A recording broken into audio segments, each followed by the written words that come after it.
Assalamualaikum warahmatullahi wabarakatuh. Perkenalkan, nama saya Putri Sakinah, NIM 1840100 ruang PS8.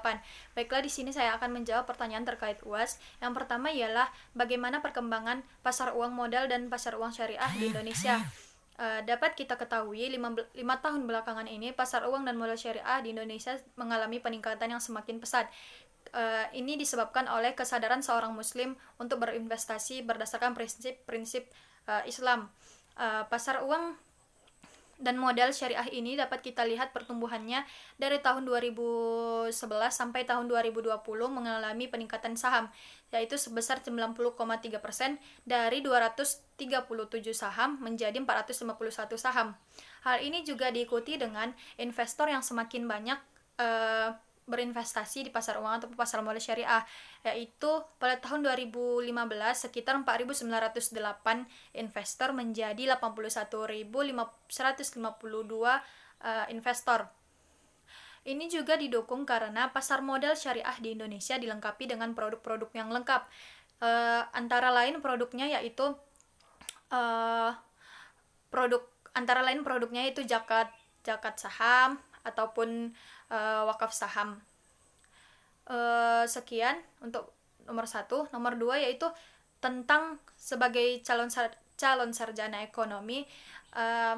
Menurut saya pasar uang dan modal syariah ini mengalami peningkatan. Namun apabila dibandingkan dengan pasar uang ataupun pasar modal syariah konvensional, ini pasar uang ataupun pasar uang dan modal syariah di Indonesia mengalami peningkatan yang rendah jika dibandingkan dengan pasar uang dan modal konvensional. Ini diakibatkan oleh salah satu indikator indeks yang dipakai pada pasar uang dan modal konvensional seperti JCI, Jakarta Composite Index, akan lebih baik dan bertahan di masa sebelum ataupun sesudah krisis ekonomi. Artinya jika terjadi krisis ekonomi, pasar uang dan modal konvensional akan mengalami penurunan. Namun jika pasar uang dan modal syariah itu akan bertahan dan meningkat pada saat krisis ekonomi saja. Artinya dapat kita ketahui bahwa masa krisis ekonomi itu lebih singkat dibanding masa sesudah ataupun sebelum krisis. Jadi pasar uang dan modal konvensional lebih pesat peningkatannya dibandingkan pasar uang dan modal syariah. Untuk itu kita sebagai calon sarjana ekonomi dapat berperan ikut dalam upaya peningkatan pasar uang dan modal syariah di Indonesia.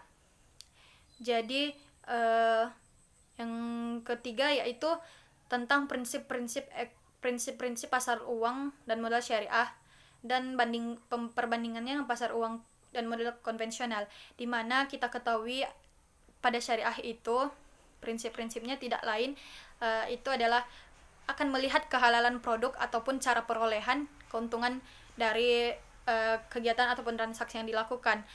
Yang kedua yaitu terhindar dari unsur riba, maisir, goror, dan ikhtisar. Kemudian pada prinsip pasar modal ini adanya pembagian hasil pada keuntungan yang didapatkan dari masing-masing orang. Landasan hukum yang dipakai pada pasar uang dan modal ini berdasarkan Al-Quran dan hadis. Kemudian pada pasar uang dan modal syariah adanya unsur kehati-hatian. Selanjutnya, jika dibandingkan dengan prinsip pasar uang dan modal konvensional, di pasar uang dan modal konvensional tidak adanya aturan tentang kegiatan operasional perusahaan, apakah itu halal ataupun haram. Kemudian landasan dari prinsip ataupun landasan dari kegiatan pasar uang dan modal konvensional itu berdasarkan Undang-Undang nomor 8 tahun 1995, sedangkan prinsip pasar modal syariah itu berdasarkan Al-Quran dan hadis. Kemudian pada pasar uang dan modal konvensional itu tidak adanya dewan pengawas yang mengawasi kegiatan ataupun transaksi yang dilakukan. Yang keempat, terkait dengan urgensi mempelajari pasar uang dan pasar modal syariah, di mana ketika kita mempelajari pasar uang dan modal syariah ini, kita lebih mengetahui betapa pentingnya untuk berinvestasi di pasar uang ataupun pasar modal syariah yang berdasarkan prinsip syariah. Kita juga mengetahui betapa pentingnya untuk berinvestasi sejak dini. Ini akan menghasilkan buah di masa yang mendatang. Kita mengetahui bahwa berinvestasi tidaklah membuat kita berinvestasi haruslah kita sebagai orang muslim haruslah melakukan sebuah transaksi itu ataupun berinvestasi dengan cara yang halal. Perolehannya juga ataupun hasilnya juga akan halal kepada kita. Baik itu melalui instrumen-instrumen yang berada pada pasar uang dan pasar modal syariah. Urgensinya juga kita akan mengetahui bahwa pasar uang dan modal syariah itu lebih baik diterapkan dibandingkan pasar uang dan modal konvensional. Karena yang itu tadi, pasar uang dan modal syariah itu kan sudah berlandaskan kepada Al-Quran dan hadis, sedangkan pasar uang dan modal konvensional itu berlandaskan hanya pada undang-undang saja. Mungkin sekian yang dapat saya sampaikan, kurang dan jalannya saya mohon maaf. Assalamualaikum warahmatullahi wabarakatuh.